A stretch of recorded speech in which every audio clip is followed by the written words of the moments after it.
जैन धर्मियांचे प्रसिद्ध तीर्थक्षेत्र भगवान बाहुबली डोंगर तसेच जहाज मंदिर परिसरात आलेल्या महिला, आबाल, बालक, वयोवृद्ध, श्रावक, श्राविका तसेच सिक्युरिटी गार्ड कर्मचारी यांना जोरदार कानाखाली आवाज येईपर्यंत माकड मारहाण करीत आहे।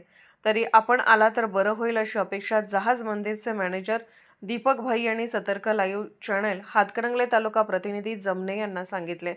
तेव्हा जमने यांनी रेस्क्यू फोर्स, वन विभाग कोल्हापूर प्रदीप सुतार व विनायक माळी यांना फोनवरून माहिती दिली असता सुतार म्हणाले, आज आम्ही बाहेर गावी आहे, उद्या दुपारपर्यंत बाहुबलीमध्ये येतो।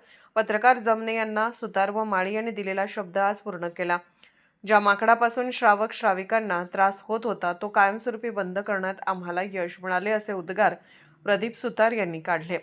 पकडलेल्या माकडास अभयारण्यात सोडून दिले जाते, काळजी करू नका। त्या माकडास पकडल्यानंतर तेथील महिलांनी व कर्मचाऱ्यांनी सुटकेचा मोकळा श्वास घेतला व रेस्क्यू फोर्सचे आभार मानले। पत्रकार सागर जमने, कुंभोज। नमस्कार, माझं नाव प्रदीप सुतार, वन्यजीव बचाव पथक प्रमुख, वन विभाग कोल्हापूर। तर गेली 8-10 दिवस आपल्या बाहुबली देवस्थानखाली वन्यप्राणी माकड हा लोकांवर हल्ला करून त्रास देत असल्याची माहिती पत्रकार जमने साहेब यांच्याकडून मिळाली होती। सदर आज रोजी आम्ही त्यांच्या फोननुसार जागेवर पोहोचून त्या माकडास सुरक्षितरित्या ताब्यात घेतलेला आहे आणि लवकरच त्याला मानवी वस्तीपासून दूर सोडण्यात येणार आहे। धन्यवाद।